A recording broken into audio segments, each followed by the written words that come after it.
amigos, ¿qué tal? ¿Cómo están? Les saluda Cindy Guaripata Yizuka. Bienvenidos a Feedback Comunicación Empresarial. En esta oportunidad tengo una invitada de lujo. Ella es la doctora María Aparecida Ferrari, docente e investigadora de la Universidad de Sao Paulo. Bienvenida, profesora María. Hola, buenos días. Muchas gracias por la invitación. Gracias a usted.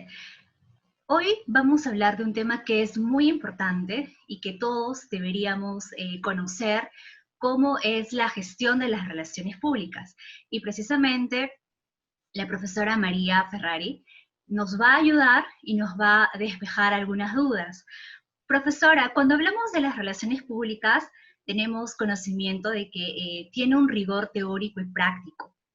Entonces, me gustaría que usted, considerando que es investigadora, nos pueda contar cómo ha sido este proceso de evolución de las relaciones públicas, cómo es así que nacen las relaciones públicas y se consolidan como una profesión. Ok, perfecto, es un placer.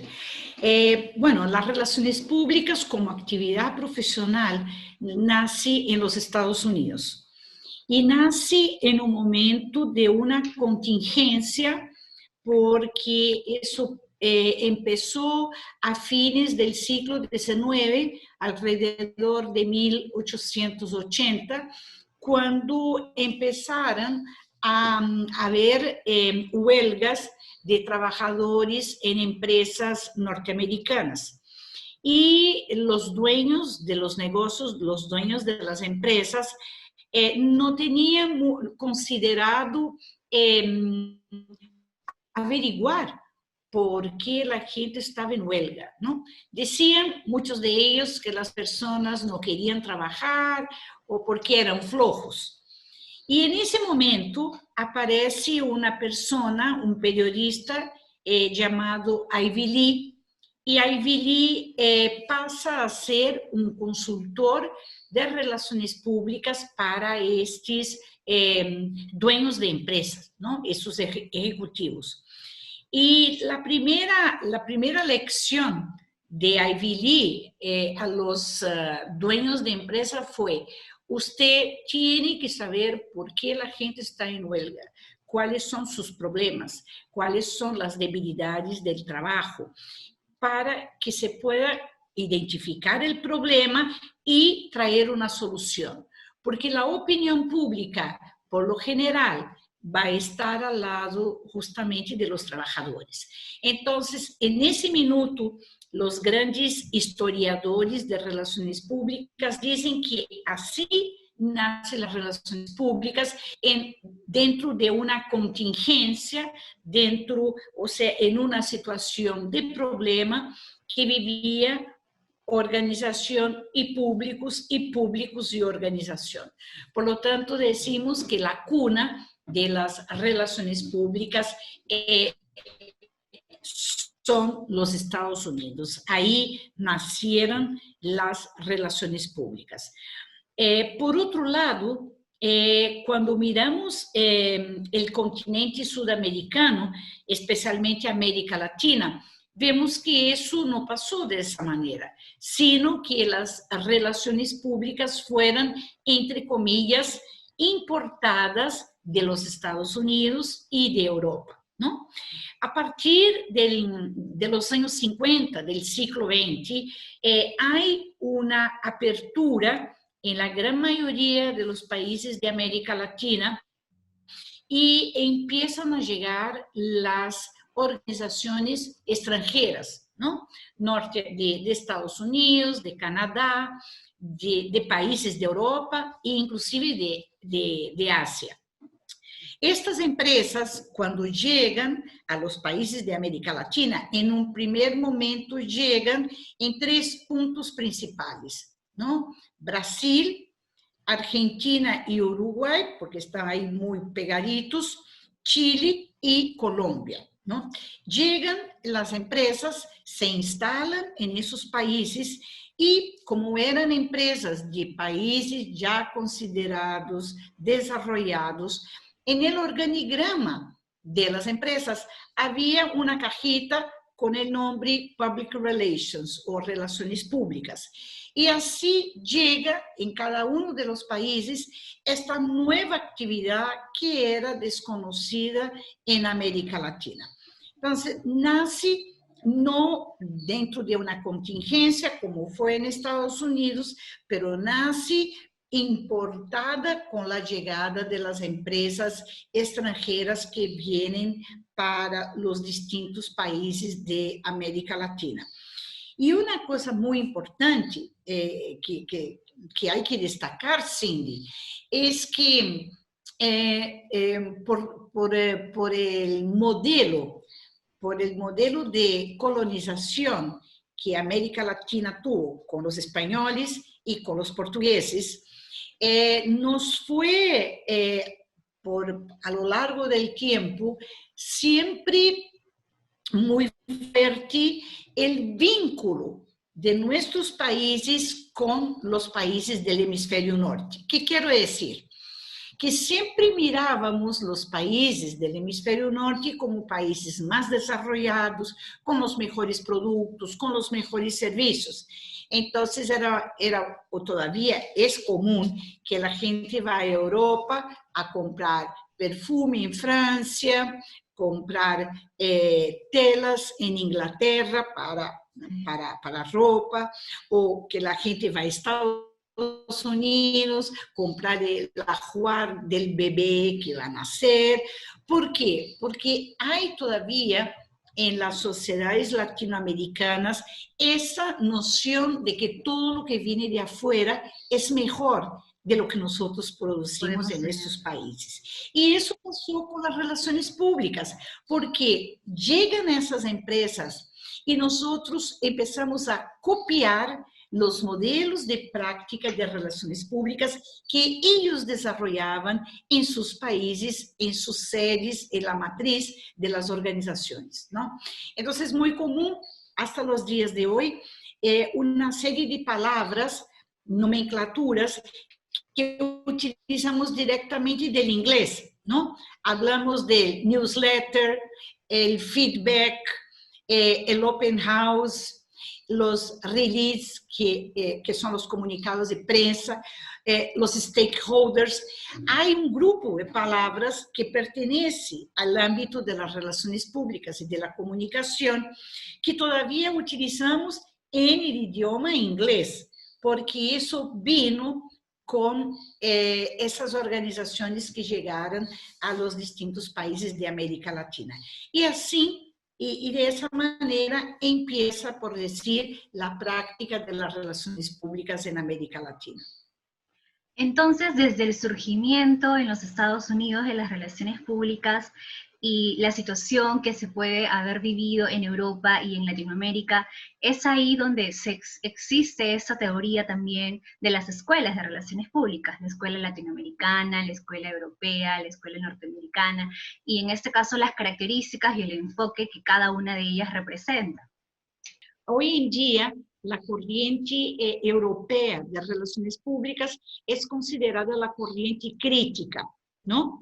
Y por supuesto que esa corriente crítica está basada también en la historia de Europa después de la Segunda Gran Guerra Mundial, que fue después del año 1945. Y por lo tanto, la mirada de los europeos, el mindset de los europeos es muy distinto de los norteamericanos. Y ahí se desarrolla una corriente que se llama corriente crítica, en que no se ven las relaciones públicas simplemente legitimando las prácticas de la organización, sino que esa corriente crítica pide que el profesional de relaciones públicas sea una persona con mucho contenido, con mucho conocimiento de comunicación, de ciencias políticas, de gestión, porque su papel no es simplemente legitimar las políticas de la empresa, sino que también apuntar aconsejar y asesorar la alta dirección acerca de las percepciones de los públicos. ¿Cuáles son las percepciones de los públicos con relación a la empresa?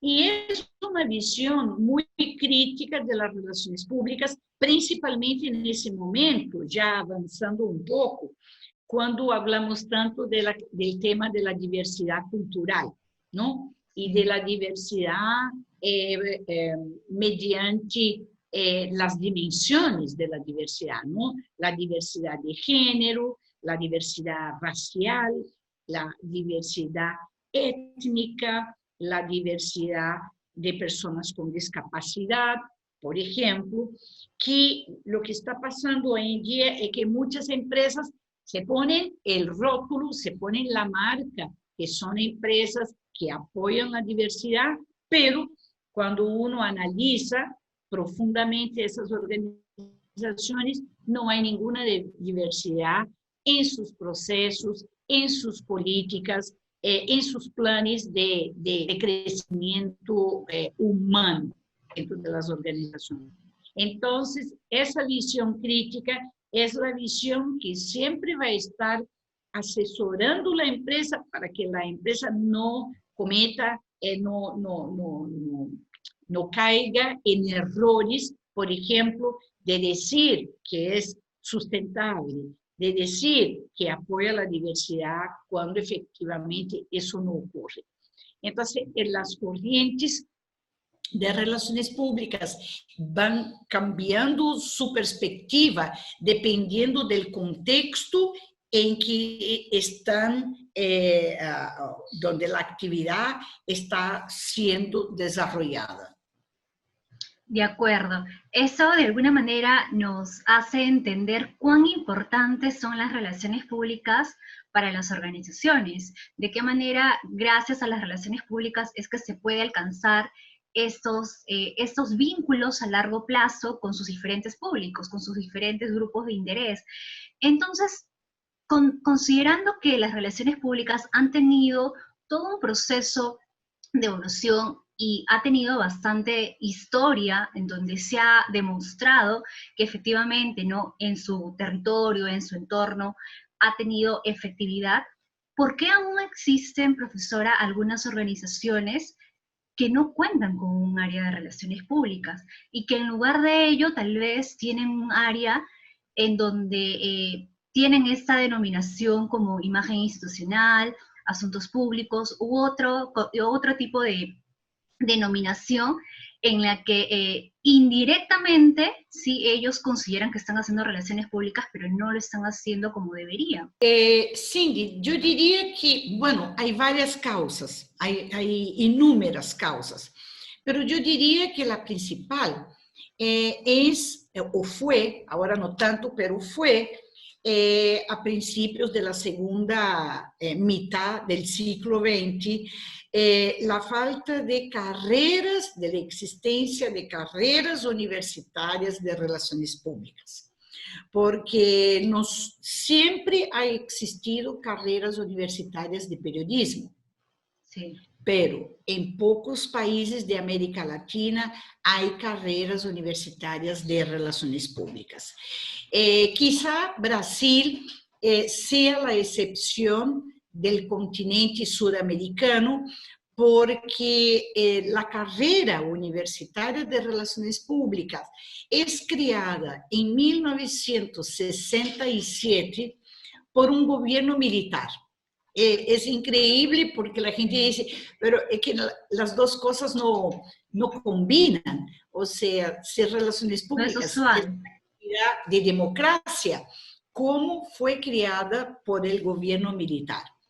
Pero la gente del gobierno militar era muy inteligente. Entonces, lo que ellos hicieron fue, si nosotros creamos la carrera, creamos después de la carrera el Consejo Federal de Profesionales. Entonces, el Consejo está íntimamente relacionado con el Ministerio del Trabajo. Y el gobierno militar, por medio del Consejo, fiscalizaba el ejercicio profesional.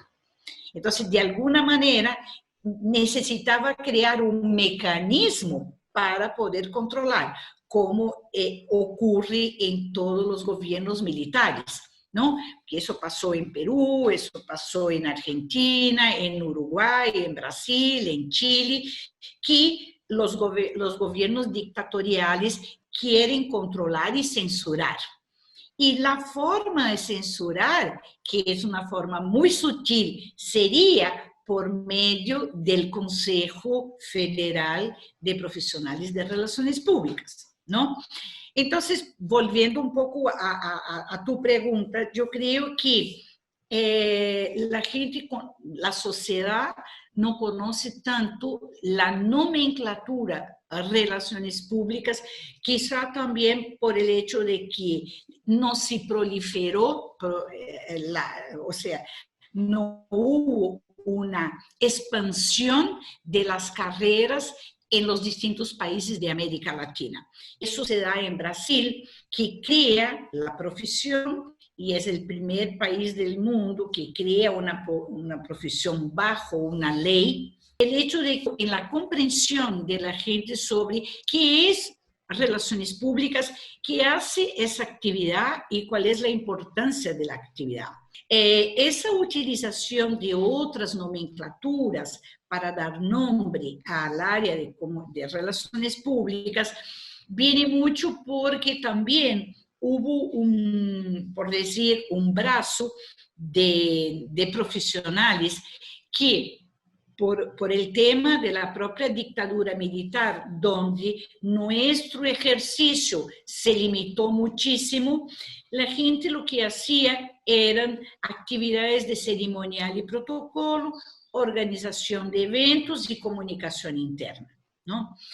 Y algunos profesionales encontraban que esa limitación de tareas de los profesionales de relaciones públicas no tenían tanta importancia y por lo tanto cambiaron el nombre para un nombre con más empuje, como por ejemplo reputación, comunicación corporativa o inclusive comunicación social. Pero yo particularmente creo que a pesar de que el nombre Relaciones Públicas no aparezca como nombre del departamento o el nombre del área, sí se ejercen funciones de relaciones públicas en las organizaciones. Y también veo que en la sociedad de hoy, y si hablamos ahora en la época de la pandemia del COVID-19, cada vez más yo veo que las relaciones públicas son fundamentales, son esenciales para una buena comunicación de la organización con sus distintos públicos, ¿no? Pero yo estoy de acuerdo contigo que la reputación que el nombre Relaciones Públicas tiene en América Latina no es de las mejores y por eso las empresas cambian el nombre de los departamentos. Ahora, para terminar, es muy curioso porque cuando tú vas a países de Europa o a Estados Unidos, decir que una persona es relacionista pública o trabaja con relaciones públicas, casi toda la sociedad dice, qué excelente, eso es muy bueno. En Estados Unidos todos saben qué es relaciones públicas, lo mismo pasa en Europa, en los países de Europa. Entonces, es un fenómeno bastante latino y un fenómeno que no valora toda la importancia que tiene la actividad profesional.